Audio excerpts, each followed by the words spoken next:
Have you ever worked incredibly hard for something, finally got it, and then felt empty inside? You thought that new job, that relationship, or that amount of money would solve all your problems. But once you arrived, the happiness faded. You are not alone in this feeling. 3,000 years ago, the richest and wisest man who ever lived went through the exact same thing. His name was Solomon, the son of David, and he was the king in Jerusalem. He went on a lifelong journey to find the meaning of life, and his findings might shock you. He starts his report with a very bold statement, saying, "Vanity of vanities, all is vanity." Now let us understand what he means. The word he uses describes a vapor or breath, something that vanishes quickly. He asks a question that haunts us all. What profit has a man from all his labor in which he toils under the sun? You work, you stress, you build, and then what happens? He looked at nature and saw a cycle that never ends and never goes anywhere. One generation passes away and another comes, but the earth stays the same forever. The sun rises and sets, only to hurry back to where it started. The wind blows south, then turns north, swirling around continually. Even the rivers run into the sea, but the sea never gets full. It feels like a treadmill where you are running, but you are not moving. He realized that the eye is never satisfied with seeing, and the ear is never filled with hearing. You always want one more view, one more song, one more experience. So the king decided to run an experiment. He said to his heart, "Come now, I will test you with mirth, therefore enjoy pleasure." He decided to pursue happiness aggressively to see if living for fun was the answer. He tried laughter, but he found it was madness. He tried wine and parties. Then he moved to great projects, building massive houses and planting vineyards for himself. He made beautiful gardens and orchards filled with fruit trees and built water pools to water the forest. He accumulated servants and had more cattle than anyone before him. He gathered silver and gold and special treasures. He even hired the best singers and musicians to entertain him. He became greater than anyone who lived in Jerusalem before him, and his wisdom remained with him. And here is the crazy part. He did not hold back. He said, "Whatever my eyes desired, I did not keep from them." If he wanted it, he bought it. If he wanted to do it, he did it. He rejoiced in his labor, and that feeling of accomplishment was his reward. But then came the crash. He looked at all the works his hands had done and the labor he had toiled over. And what was his conclusion? Indeed, all was vanity and grasping for the wind, and there was no profit under the sun. He realized something terrifying about success. He saw that wisdom is better than foolishness, just like light is better than darkness. But he also saw that the same event happens to them all. The wise man passes away just like the fool. And to make it worse, he realized he would have to leave all his hard work to the person who comes after him. And who knows if that person will be wise or foolish, yet that person will rule over all the things Solomon worked so hard for. This made him despair of all his labor. He saw people working with wisdom and skill, only to leave their heritage to someone who did not work for it at all. He realized that for all our striving, our days are sorrowful and our work is burdensome, and even at night, our minds cannot rest. This is truly chasing the wind. After realizing that success and pleasure do not guarantee happiness, the king turned his eyes to the concept of time. He writes that to everything there is a season, a time for every purpose under heaven. We often fight against the timing of our lives, but he tells us there is a time to be born and a time to die, a time to plant and a time to harvest, a time to weep and a time to laugh,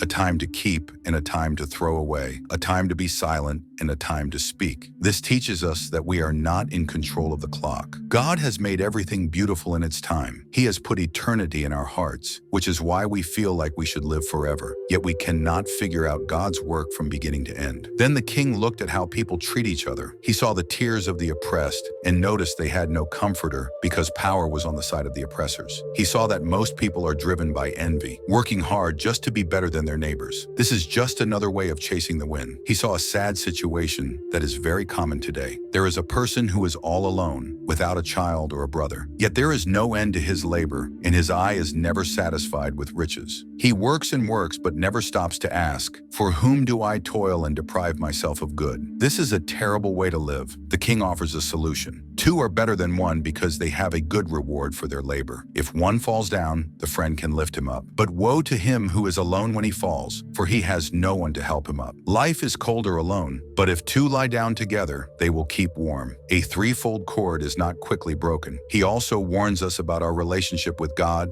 and money. When you go to the house of God, be careful. Draw near to hear rather than to give the sacrifice of fools. Do not be rash with your mouth, because God is in heaven and you are on earth, so let your words be few. If you make a promise to God, pay it quickly. It is better not to vow than to vow and not pay. Regarding money, he found a truth that every wealthy person knows deep down. He who loves silver will not be satisfied with silver. When you get more stuff, you just get more people consuming it. The sleep of a laboring man is sweet, whether he eats little or much, but the abundance of the rich will not permit him to sleep. He saw a severe evil, riches kept for their owner to his hurt. We enter this world naked and we leave naked. You cannot take your bank account with you.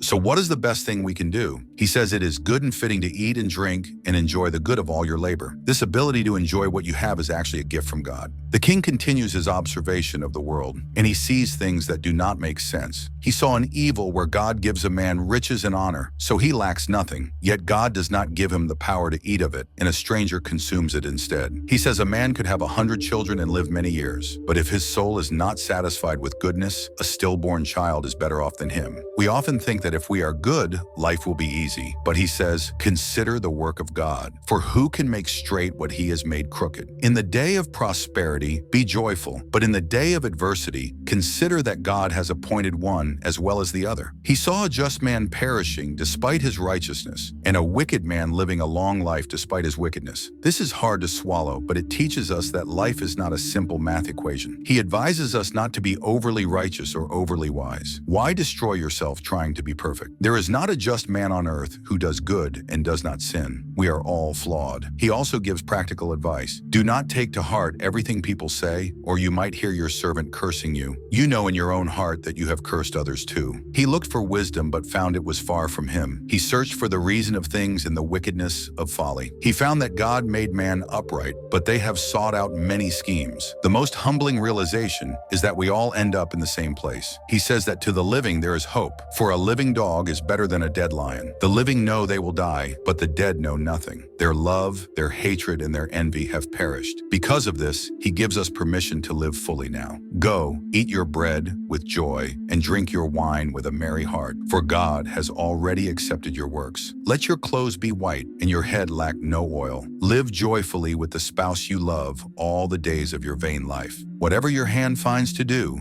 do it with your might, because there is no work or planning in the grave where you are going. He observed that the race is not to the swift, nor the battle to the strong, nor riches to men of understanding. Time and chance happen to them all. We are like fish taken in a cruel net, or birds caught in a snare. We do not know when our time is up. He also saw that wisdom is better than strength. A poor wise man once saved a city, yet no one remembered him. Wisdom is better than weapons of war, but one sinner destroys much good. As the king brings his message to a close, he gives us sharp, practical advice. He says that dead flies putrefy the perfumer's ointment. In the same way, a little folly ruins a reputation for wisdom and honor. Small mistakes have big consequences. He warns about digging pits because you might fall into them. If the axe is dull, you have to use more strength, but wisdom brings success. The words of a wise man are gracious, but the lips of a fool swallow him up. He tells us to be smart with our resources. Cast your bread upon the waters, for you will find it after many days. This means we should be generous and diversify our efforts. Give a serving to 7 and also to 8, for you do not know what evil will be on the earth. If you wait for the perfect conditions, you will never start. He who observes the wind will not sow, and he who regards the clouds will not reap.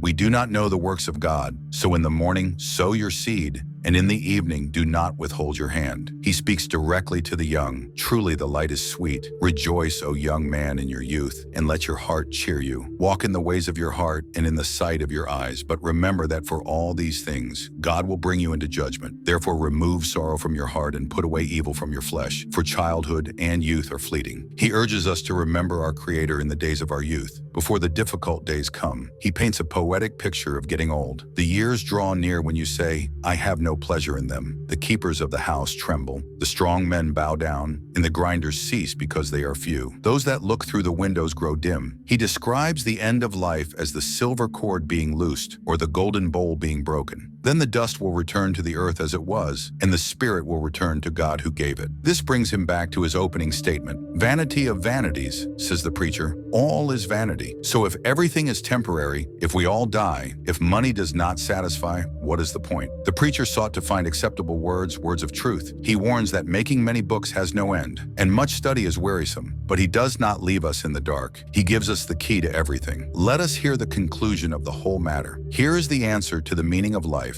Fear God and keep his commandments, for this is man's all. It is not about money. It is not about pleasure. It is not about fame. It is about a relationship with the one who made you. For God will bring every work into judgment, including every secret thing, whether good or evil.